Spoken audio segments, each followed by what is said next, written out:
Avant même la chute des Adam. Le paradis était déjà en guerre. Une guerre qui ne se menait pas avec des épées, mais avec la lumière, la fierté et l'amour. Une guerre qui a façonné tout ce que vous et moi ressentons aujourd'hui. Vous êtes-vous déjà demandé pourquoi la douleur existe dans un monde créé par un Dieu parfait? Pourquoi la tentation semble si familière, comme si elle était inscrite au plus profond de nos âmes, bien avant notre naissance? Il fut un temps avant Éden, avant le premier souffle de l'homme, où le paradis lui-même tremblait. L'être le plus radieux jamais créé, l'étoile du matin, désirait le trône de celui qui l'avait créé. Ce moment a changé l'éternité. Il ne s'agissait pas seulement de la chute d'un ange. C'était le commencement de chaque bataille entre le bien et le mal, la vérité et la tromperie, la lumière et les ténèbres même en nous. Les échos de cette guerre céleste vivent encore dans vos choix, vos peurs, votre désir ardent de retourner à quelque chose de pur. Et si l'histoire de la chute des Adam n'était que le deuxième chapitre d'un conflit beaucoup plus ancien, et si le véritable commencement de la création n'était pas la lumière, mais la rébellion, et si la rédemption était le premier plan de Dieu, et non son plan de secours. Dans cette vidéo, vous découvrirez la vérité cachée avant Éden, le commencement inédit de la plus grande histoire jamais écrite. Ensemble, nous découvrirons pourquoi la première guerre du paradis façonne encore votre destinée, vos luttes et votre espoir de restauration. Et pendant que vous écoutez, demandez-vous, si la guerre a commencé avant Adam, pourrait-elle aussi se terminer en vous? Si ce message suscite quelque chose en votre esprit, partagez vos pensées dans les commentaires, laissez votre cœur parler, et abonnez-vous pour rejoindre ceux qui cherchent la lumière. Derrière le premier secret de la création, la terre était silencieuse après la tempête du paradis. L'air était lourd de tristesse, mais plein de promesses. Les étoiles qui chantaient autrefois avec les fils de Dieu étaient maintenant suspendues faiblement, comme en deuil de ce qui était perdu. Et dans ce calme, entre la destruction et l'aube, la voix de Dieu se fit entendre une fois de plus, non pas pour juger, mais pour guérir. Le monde n'est pas né dans les ténèbres. Il est devenu sombre. Sous la surface, le souvenir de la guerre persistait, des cendres de rébellion incrustées dans le sol, des murmures de chagrin portés par le vent. Pourtant, même dans la ruine, Dieu fit ce qu'il fait toujours. Il prononça la lumière. Que la lumière soit, non pas comme un commandement de création, mais comme une déclaration de miséricorde. La lumière n'a pas effacé les ténèbres. Elle les a révélées. Elle a montré la vérité, que même dans la dévastation, la rédemption peut commencer. Beaucoup imaginent la Genèse comme le premier acte, mais si c'était la restauration après la chute de l'étoile la plus brillante du paradis, et si Dieu, dans son amour infini, avait décidé de reconstruire, d'écrire la beauté sur le chaos, la paix sur la guerre, les 7 jours qui ont suivi n'étaient pas seulement la création d'un monde, mais la guérison d'une blessure. Quand Dieu a dit que la lumière soit, c'était comme s'il disait que l'espoir revienne. Quand il a divisé les eaux, c'était une séparation non seulement de la mer et du ciel, mais aussi de la tristesse et de la possibilité. Quand il a fait surgir la vie du sol, il montrait à chaque créature que de nouveaux commencements peuvent fleurir à partir de la poussière. C'est à cela que ressemble la grâce calme, douce, patiente. Elle n'efface pas ce qui est venu avant, elle le rachète. De la même manière que vous reconstruisez votre vie après une trahison, un chagrin d'amour ou une perte, non pas en prétendant que cela ne s'est jamais produit, mais en insufflant une nouvelle lumière dans les espaces brisés. Et puis, dans l'acte le plus tendre de tous, Dieu forma l'homme, pas à partir des étoiles, ni du feu comme les anges, mais de la terre qui portait les cicatrices de la rébellion. La poussière et la divinité se sont rencontrées pour la première fois. Il a façonné une créature assez fragile pour avoir besoin de lui, mais assez sacrée pour contenir son esprit. Et il l'appela Adam. Pouvez-vous imaginer ce moment, le souffle de Dieu entrant dans l'argile, le divin, se penchant pour réveiller le mortel. L'air scintillait de but. Le paradis regardait le Créateur confier à ce nouvel être l'autorité autrefois détenue par les anges. Adam n'était pas né pour gouverner les étoiles, mais pour cultiver un jardin pour apprendre l'amour par le soin, et non par le contrôle. Et c'était peu, être le plus grand mystère. Lucifer était tombé en cherchant un trône. Adam était élevé, en recevant une tâche. Là où la fierté se tendait vers le haut, l'humilité se penchait. Le jardin d'Éden n'était pas seulement une maison, c'était une seconde chance pour la création de choisir l'amour, plutôt que la fierté. Chaque arbre, chaque ruisseau, chaque lever de soleil, murmurait la même vérité. Ce monde a été fait pour la paix. Et pourtant, la paix ne peut exister sans choix. Dieu n'a pas enfermé Adam dans la perfection. Il lui a offert la liberté. Il a placé l'arbre de la connaissance dans le jardin non pas comme un piège, mais comme un témoignage que l'amour, pour être réel, doit être choisi. Et ainsi commença la tranquille surveillance du paradis. Les anges, qui avaient autrefois combattu dans une lumière éclatante, se tenaient maintenant comme des témoins invisibles. Se demandant, l'homme répéterait-il la rébellion qui avait autrefois marqué les étoiles? Les jours se transformèrent en soirées dorées, comme le miel. Adam marchait avec Dieu dans la fraîcheur du jour. La création bourdonnait en harmonie. Mais les ombres se souvenaient. Quelque part au-delà des portes d'Éden, le prince exilé du paradis attendait. Lucifer, maintenant l'adversaire, avait regardé la formation de l'homme avec des yeux brûlants. Non pas avec admiration, mais avec envie. Il voyait en Adam ce qu'il avait perdu: l'innocence, l'autorité, l'amour du Créateur. Et l'envie est l'enfant de la fierté. Elle ne cherche pas la joie, mais la ruine. Il murmura aux ténèbres: si je ne peux pas m'élever au-dessus de Dieu, je détruirai ce qu'il aime le plus. Et ainsi, le serpent commença à ramper vers Éden.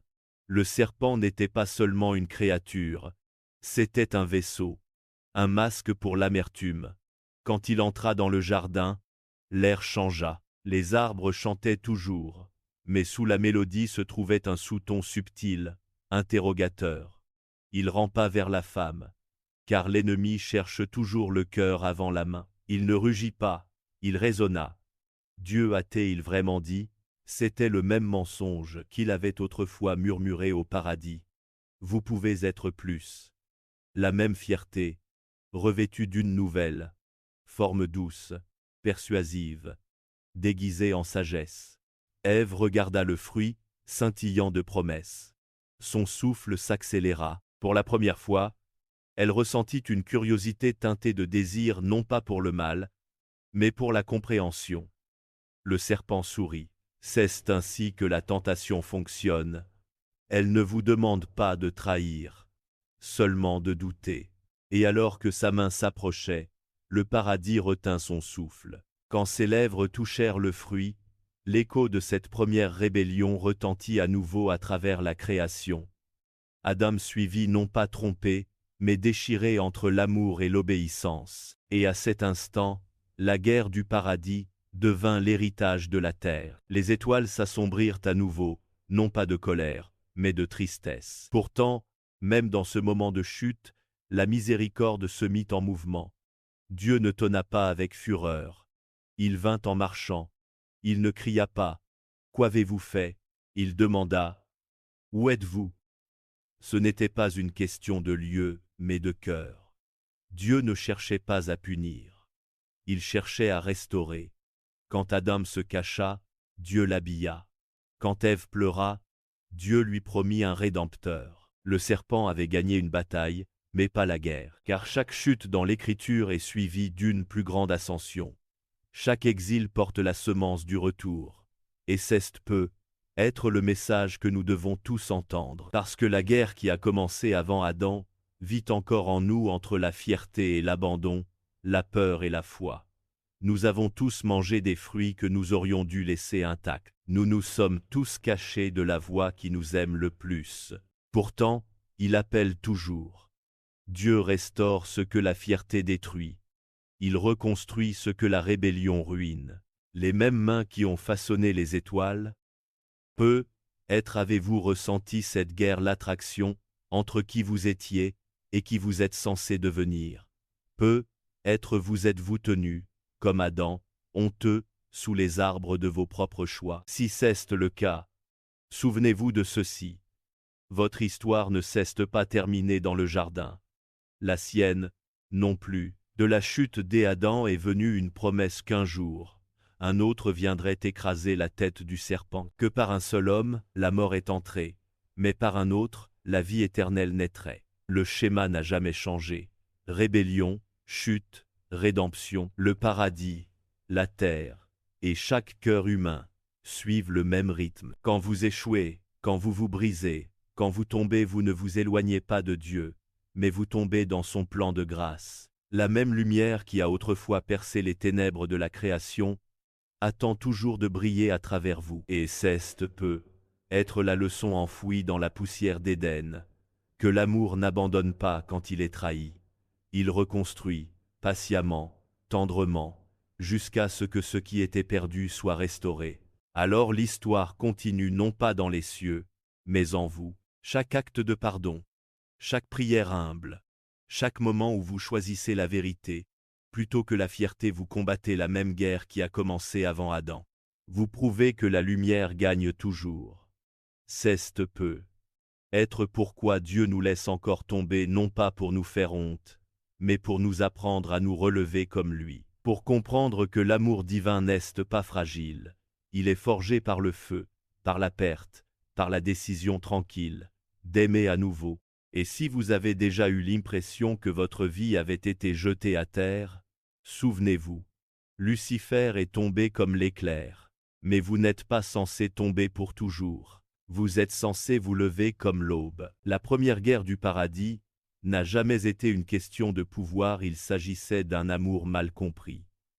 Et la victoire finale ne sera pas remportée par la force, mais par des cœurs qui choisissent de revenir à la lumière. Si cela a touché votre âme, partagez vos pensées ci-dessous. Croyez-vous que la première guerre au paradis résonne encore en nous aujourd'hui? Votre commentaire, votre histoire, pourrait être la lumière dont quelqu'un d'autre a besoin pour se souvenir, que peu importe la profondeur de la chute, la rédemption est toujours proche. Le serpent avait réussi. Éden, autrefois rayonnant de paix divine, tremblait maintenant sous le poids d'une promesse rompue. Le vent ne chantait plus, et les feuilles ne dansaient plus, elles murmuraient à la place. Quelque chose de sacré avait changé, l'humanité avait pris la première bouchée d'indépendance, et le paradis en ressentit l'écho. Ce n'était pas seulement un fruit, c'était l'ouverture d'une porte, un choix qui faisait écho à la rébellion de Lucifer. Le mensonge était le même. Vous serez comme Dieu. La première guerre au paradis avait maintenant été reproduite sur terre. Le champ de bataille avait changé, mais l'arme était toujours la fierté. Adam et Ève se tenaient dans le jardin, réalisant qu'ils étaient nus, non pas parce que leur corps avait changé, mais parce que l'innocence s'était enfuie. Les yeux qui se regardaient autrefois avec émerveillement, voyaient maintenant à travers la lentille de la honte. La peur est née ce jour-là, la peur d'être vus tels que nous sommes. Et n'est-ce pas toujours vrai? Nous nous cachons de la vérité de la même manière qu'ils se sont cachés parmi les arbres. Nous portons des masques, construisons des murs, et créons des distractions, tout pour couvrir la nudité de notre âme. Le premier péché de l'humanité n'était pas seulement la désobéissance, c'était la séparation, la croyance que nous pouvions vivre sans la voix qui nous a créés. Quand Dieu entra dans le jardin ce jour-là, il ne rugit pas de fureur. Sa voix était douce, presque douloureuse. Où êtes-vous? Ce n'était pas une question de lieu, c'était le cri d'un père, à la recherche de ses enfants perdus. La tendresse de ce moment est souvent manquée. Dieu savait où ils étaient, il savait ce qu'ils avaient fait. Pourtant, il appela parce que l'amour n'abandonne pas quand il est trahi. Il va plus loin. Il ne les détruisit pas. Il les couvrit. Les mêmes mains qui ont façonné leur corps ont maintenant revêtu leur honte de vêtements faits de sacrifices. Le sang toucha le sol pour la première fois. La rédemption commença dans un murmure. À partir de ce moment, l'humanité sortit d'Éden, non pas abandonnée, mais accompagnée d'une promesse. Un Rédempteur viendrait, le serpent meurtrirait le talon de l'homme, mais un jour, le Fils de l'homme écraserait sa tête. La scène de l'histoire était plantée. Chaque génération ferait écho à cette promesse. Si vous avez déjà perdu quelque chose de pur, un amour, un rêve, une innocence, vous savez ce que ressent Éden. La douleur de ce qui était, le désir de revenir. Mais le message d'Éden n'est pas l'exil, c'est le voyage de retour. La chute n'était pas la fin, c'était le commencement de la rédemption. Au cours des siècles qui suivirent, l'humanité se multiplia, et la guerre aussi. Pas d'épées et d'anges, mais de choix. Le même murmure qui a égaré Ève résonnait maintenant à travers les villes, les rois et les nations. La fierté ceste, vêtue de nombreuses formes, ambition, avidité, vanité. Mais la racine était toujours la même, le désir de s'élever sans Dieu. Caïn s'éleva contre Abel, des tours s'élevèrent contre le paradis, des empires s'élevèrent contre l'amour. Chaque acte de défi portait le souvenir de la voix de Lucifer. Vous pouvez être votre propre Dieu. Et pourtant, le paradis attendait. Dieu n'a pas effacé sa création, il a regardé, pleuré, et est intervenu à travers des prophètes et des tempêtes, des inondations et des alliances, rappelant toujours ses enfants. Chaque acte de rébellion à travers l'histoire est le reflet de cette première guerre cosmique, pas seulement un mythe ancien, mais un modèle vivant. Quand nous trahissons, quand nous cherchons le pouvoir au prix de la paix, nous rejouons la même rébellion qui a brisé le paradis. Mais quand nous pardonnons, quand nous nous humilions, quand nous choisissons l'amour, plutôt que la fierté, nous ramenons le paradis dans le monde. C'est pourquoi la Bible n'est pas seulement un recueil de règles, mais un miroir pour l'âme. Genèse 1 et 2, ces deux histoires de création ne sont pas des contradictions. Ce sont des couches de sens. La première parle de la restauration du monde, la seconde de la restauration du cœur. Dans la première, Dieu parle, et la lumière apparaît. Dans la seconde, Dieu souffle et la vie commence. L'une guérit le cosmos, l'autre guérit l'âme. Vous voyez, il n'y a pas de séparation entre la création cosmique et la rédemption personnelle. Le même Dieu qui a transformé le chaos en ordre au commencement le fait encore en vous. Chaque fois que votre vie s'effondre et que vous vous relevez, vous vivez la Genèse à nouveau. Avez-vous déjà eu l'impression que votre monde devenait informe et vide? Peut-être vos plans se sont-ils brisés, votre foi a-t-elle vacillé, ou votre cœur a-t-il été brisé? Ce n'est pas la fin. C'est le moment où Dieu recommence à prononcer la lumière. Les ténèbres que vous craignez ne sont peut-être que le sol où la création recommence. Quand il a dit que la lumière soit, il ne commandait pas seulement aux photons d'exister. Il prononçait la guérison dans le vide. La même voix murmure encore à travers votre chaos aujourd'hui. Que la lumière soit en vous. Alors ne méprisez pas les ténèbres. C'est souvent l'endroit où le dessein divin renaît. Alors que les siècles se déroulaient, l'histoire humaine portait la tension entre la rébellion et la rédemption. Des prophètes se sont levés pour nous rappeler que la guerre n'était pas terminée. Le champ de bataille s'était déplacé des cours du paradis aux cœurs humains. Chaque jour, chacun de nous se tient entre deux voix. L'une murmure comme le serpent. Prends, c'est à toi. Tu mérites plus. L'autre parle comme le Créateur. Attends, fais-moi confiance. Je suis suffisant. La première voix promet la liberté mais mène aux chaînes. La seconde voix demande l'abandon mais donne la paix. Et c'est peut être la vérité la plus profonde de toute la guerre du paradis, n'a jamais été une question de pouvoir. Il s'agissait de confiance. Lucifer a cessé de croire que l'amour de Dieu était suffisant. Adam a cessé de croire que la parole de Dieu était vraie. Chaque guerre, chaque péché, chaque relation brisée se résume à cette même perte de confiance. Mais la foi, la vraie foi, restaure ce que la fierté détruit. Quand vous pardonnez à quelqu'un qui vous a blessé, vous vous rangez du côté du paradis. Quand vous choisissez l'humilité plutôt que l'ego, vous réduisez le serpent au silence. Quand vous aimez quelqu'un d'indigne, vous participez à la rédemption elle-même, parce que la guerre qui a commencé au paradis n'est pas gagnée par la force, elle est gagnée par des cœurs qui retournent à la lumière.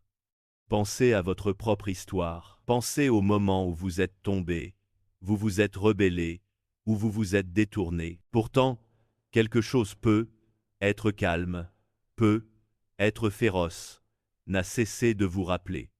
C'est la voix qui a prononcé la lumière sur les profondeurs. C'est Dieu, toujours en guerre pour votre âme, croyant toujours en ce qu'il a créé. Et ainsi, nous revenons à la connexion cachée, le mystère entre Genèse 1 et Genèse 2.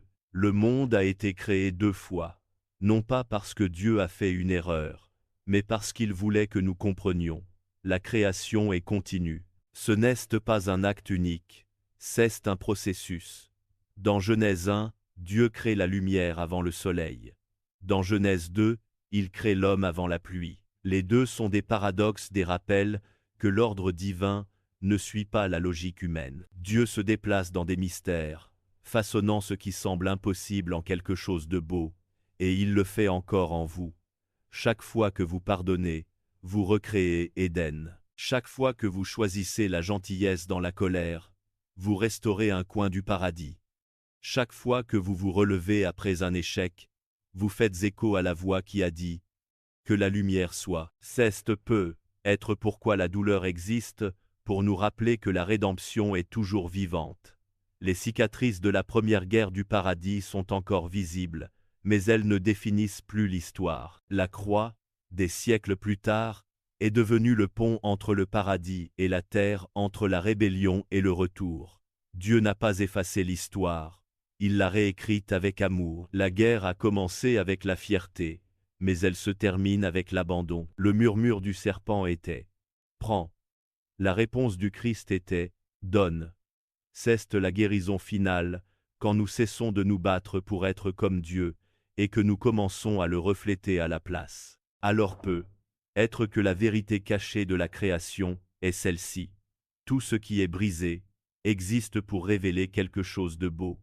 Chaque chute existe pour montrer la profondeur de la grâce. Chaque exil existe pour que le retour soit plus doux. Et pendant que vous écoutez maintenant, pensez à votre propre jardin, l'endroit où vous êtes tombé pour la première fois, l'endroit que vous désirez restaurer. Dieu n'a pas fermé la porte. Il attend près de celle-ci. L'épée flamboyante n'est pas là pour vous empêcher d'entrer, mais pour brûler tout ce qui ne peut pas entrer entier. Peut être que le véritable Éden n'est pas un lieu perdu, mais un état de cœur promis, un retour à l'innocence, pas à l'ignorance, une restauration de la confiance. La guerre qui a commencé avant Adam ne se terminera pas lorsque les anges triompheront, mais lorsque l'humanité apprendra enfin à aimer comme le paradis à nouveau. Si ces mots touchent votre cœur, partagez ce qu'ils signifient pour vous ci-dessous. Croyez-vous que le jardin a été perdu, ou qu'il attend simplement d'être redécouvert en nous? Votre histoire pourrait aider une autre âme à se souvenir que même après la chute, la lumière trouve toujours un chemin vers la maison. L'histoire qui a commencé avant Adam repose maintenant entre vos mains. Du silence de la première rébellion du paradis, au murmure de la grâce, qui résonne encore dans chaque cœur humain, tout cela a été écrit pour que l'amour puisse être compris, non pas comme un sentiment, mais comme une force qui survit à chaque chute. Avant le commencement du temps, il y avait la lumière. Cette lumière n'était ni un soleil, ni une étoile, mais une présence, une chaleur, qui insufflait la vie en toutes choses. Et même lorsque la première trahison a fissuré le champ du paradis, cette lumière ne s'est pas éteinte. Elle s'est simplement cachée à l'intérieur de la création, attendant d'être retrouvée, attendant à l'intérieur de vous. Nous pensons souvent que la guerre au paradis était une question de pouvoir, mais peut être qu'il s'agissait toujours d'un amour mal compris. Lucifer est tombé parce qu'il voulait être l'amour au lieu de le recevoir. L'humanité est tombée pour la même raison, désirant prendre ce qui ne pouvait être donné. Pourtant, même dans l'échec, Dieu ne cesse jamais détourné. Il a continué à prononcer la lumière sur le chaos, l'ordre sur la confusion, le pardon sur la honte. C'est peut être ce qui rend l'histoire de avant la chute des Adam si belle. Il ne s'agit pas seulement d'anges et de création. Il s'agit de la partie du paradis qui vit encore en nous, cet endroit calme et sain, où la lumière continue d'essayer de fleurir à travers les fissures d'un cœur brisé. Si vous écoutez attentivement, vous pouvez encore l'entendre. La même voix qui a appelé les étoiles à l'existence vous appelle toujours par votre nom. Les mêmes mains qui ont façonné les galaxies désirent toujours tenir la poussière que vous êtes. Vous n'avez jamais été une erreur, jamais un fragment d'une guerre oubliée. Vous avez toujours fait partie du plan de guérison, de ce qui était brisé avant le commencement du temps. Alors, quand la vie semble lourde, quand le monde semble sombre, ou quand vous retombez dans votre propre jardin de regrets, souvenez-vous, les ténèbres ne sont pas la fin, c'est de la toile de fond contre laquelle la lumière devient visible. De la même manière que Dieu a restauré le monde après la guerre au paradis, il peut restaurer le monde à l'intérieur de vous. Laissez ces paroles être l'aube qui se lève sur votre désespoir. Laissez ces promesses être la douce pluie qui adoucit le sol de votre douleur. Parce que chaque cicatrice, chaque échec, chaque moment où vous avez pensé que c'était la fin, est simplement l'endroit où la grâce recommence à écrire. Dans l'amour, il n'y a pas d'histoire gaspillée. Chaque larme a un sens. Chaque silence contient une chanson. Chaque perte cache une graine de quelque chose qui fleurira lorsque le moment sera venu. Et c'est peut être le mystère final que même la chute faisait partie du voyage de retour. Le paradis n'est pas loin. Il est aussi proche que votre prochain acte de gentillesse, votre prochain souffle d'abandon, votre prochaine prière murmurée. C'est la chaleur qui revient lorsque vous pardonnez, la paix qui vient lorsque vous cessez de courir. Le paradis n'est pas seulement là où vous allez, c'est ce que vous devenez, lorsque l'amour gagne à l'intérieur de vous. Alors ce soir, ou chaque fois que votre cœur se sent fatigué, fermez les yeux, et souvenez-vous de cette vérité. Avant la chute des Adams, le paradis se battait déjà pour vous. Et il le fait toujours. Vous faites partie d'une histoire ancienne, une histoire écrite dans la lumière, restaurée par la grâce et scellée par l'amour. Vous êtes la raison pour laquelle le matin se lève encore, la raison pour laquelle la miséricorde coule encore, la raison pour laquelle Dieu murmure encore dans le calme. Tu es à moi. Laissez cette vérité vous guérir, laissez-la remplir les espaces vides de votre âme de chaleur, comme si la lumière du soleil elle-même avait choisi de vivre à l'intérieur de votre poitrine. Et si ces mots ont apporté la lumière à votre âme dans un moment sombre, s'ils vous ont rappelé qui vous êtes vraiment aimé, choisi, et valant chaque bataille que le paradis a jamais menée, alors, je vous invite à partager un peu de votre énergie, de votre soutien, de votre présence, afin que je puisse continuer à créer ces histoires qui apportent de l'espoir et de la guérison aux autres. Chaque geste, chaque commentaire, chaque petit acte d'amour est un fil dans cette grande tapisserie de grâce. Dites-moi quelle partie de cette histoire vous a le plus touché. Croyez-vous que la guerre du paradis résonne encore dans nos choix aujourd'hui, ou que l'amour a déjà gagné il y a longtemps? Je serais honoré de lire vos pensées dans les commentaires ci-dessous. Et si ce message a parlé à votre cœur, je vous demande doucement d'aimer, de partager, et de vous abonner non pas comme un rituel, mais comme une façon de dire « oui », que la lumière soit à nouveau. Chaque fois que vous le faites, le message voyage plus loin, touchant les cœurs qui pourraient encore errer dans l'obscurité. Merci, âme bien-aimée, de parcourir ce chemin avec moi de la chute des anges à l'ascension de la grâce. Merci d'avoir laissé votre cœur écouter, d'avoir permis à l'ancienne histoire de respirer à travers vous, une fois de plus, que la même lumière, avant même la chute des Adams, le firmament céleste bruissait déjà d'une guerre d'un genre particulier. Point de bataille rangé avec des épées étincelantes, mais une conflagration immatérielle de lumière, d'orgueil et d'amour, un conflit primordial, dont les répercussions continuent de modeler nos sentiments les plus intimes. N'avez-vous jamais été saisi d'étonnement face à la présence de la souffrance, dans un monde pourtant né de la perfection divine? Pourquoi la tentation exerce-t-elle sur nous une telle emprise, une familiarité troublante, comme si elle était gravée dans les tréfonds de notre être, antérieure à notre propre existence? Il fut un temps, un âge d'or antérieur à l'Éden luxuriant, précédant même le premier souffle de l'homme, où le ciel lui-même tremblait d'appréhension. L'entité la plus resplendissante jamais façonnée, l'étoile du matin, convoitait ardemment le trône de son Créateur. Cet instant fatidique allait sceller le destin de l'éternité. Bien plus qu'une simple déchéance angélique, il marqua le début d'une lutte incessante entre le bien et le mal, la vérité et le mensonge, la lumière et les ténèbres, une lutte qui se poursuit au plus profond de nous-mêmes. Les réverbérations de cette guerre céleste persistent dans vos décisions, vos craintes, votre aspiration à un retour vers une pureté originelle. Et si le récit de la chute des Adam n'était en réalité que le second chapitre d'une saga bien plus ancienne, et si le véritable point de départ de la création n'était pas l'illumination, mais la rébellion, et si la rédemption, loin d'être un plan de secours improvisé, constituait l'intention première du divin. Au cours de cette exploration, nous plongerons au cœur des vérités occultées, précédant l'Éden, les origines méconnues du plus grand récit jamais conté. Ensemble, nous dévoilerons les raisons pour lesquelles cette première guerre céleste continue d'influencer votre destinée, vos luttes et l'espoir d'une restauration salvatrice. Et tandis que vous prêtez l'oreille, posez-vous cette question. Si les hostilités ont débuté avant Adam, pourraient-elles également trouver leur résolution en votre propre fort intérieur? Si ce message suscite une résonance dans votre esprit, n'hésitez pas à partager vos réflexions dans la section des commentaires. Laissez votre cœur s'exprimer librement et rejoignez les rangs de ceux qui cherchent à percer le voile du premier mystère de la création. Après le cataclysme céleste, la terre sombrait dans un silence poignant.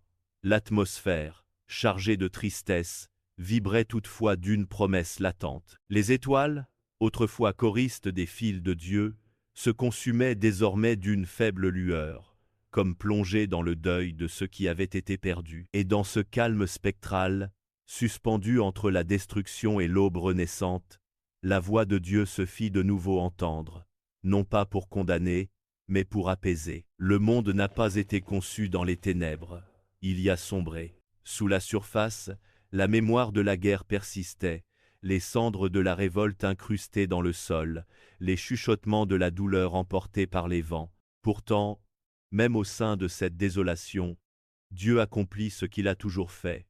Il proclama la lumière. Que la lumière soit, non pas en tant que commandement créateur, mais en tant que déclaration de miséricorde infinie. La lumière ne dissipa pas les ténèbres, elle les mit en évidence. Elle dévoila une vérité essentielle.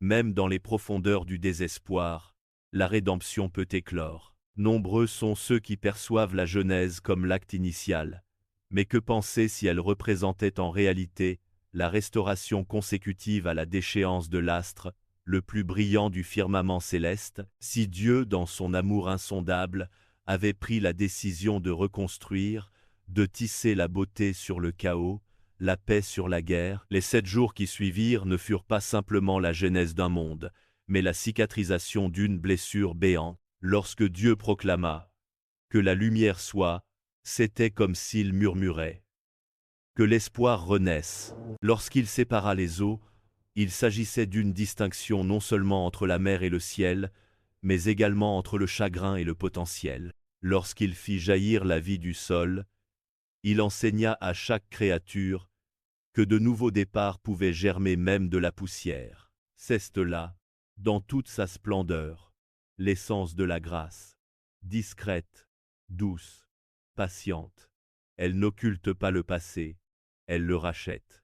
De la même manière que nous reconstruisons notre existence après une trahison, un chagrin d'amour ou une perte irréparable, non pas en feignant l'inexistence de ces épreuves, mais en insufflant une nouvelle lumière dans les espaces brisés. Et puis, dans l'acte le plus touchant de tous, Dieu façonna l'homme, non pas à partir des étoiles étincelantes, ni du feu impétueux comme les anges, mais à partir de la terre marquée des stigmates de la rébellion. La poussière et la divinité se rencontrèrent pour la première fois. Il donna forme à une créature suffisamment fragile pour éprouver le besoin de lui, mais suffisamment sacrée pour abriter son esprit. et il la nomma Adam. Pouvez-vous concevoir la magnificence de cet instant? Le souffle divin, animant l'argile inerte, le Créateur s'abaissant pour insuffler la vie aux mortels.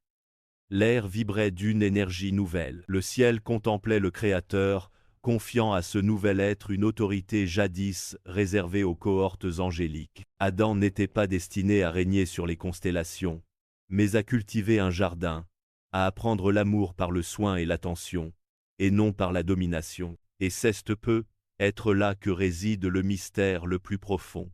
Lucifer avait chuté en quête d'un trône, Adam était élevé en recevant une mission.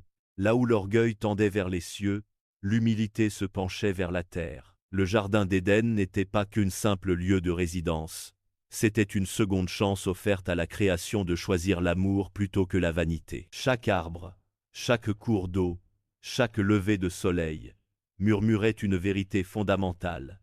Ce monde a été conçu pour la paix.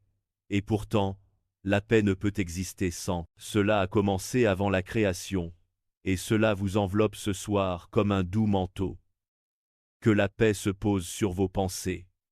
Que votre cœur se souvienne que même dans les ruines, la beauté renaît toujours, et que votre esprit s'élève doux, sans crainte, éternel sachant que l'amour a déjà gagné. Ce qui a débuté bien avant même que l'univers ne prenne forme, vous étreint ce soir d'une tendresse infinie, tel un manteau de velours caressant votre peau. Puisse la sérénité se déposer délicatement sur le fil de vos pensées, apaisant chaque tourment et dissipant toute ombre. Que votre cœur, gardien de vos souvenirs les plus précieux, n'oublie jamais cette vérité fondamentale.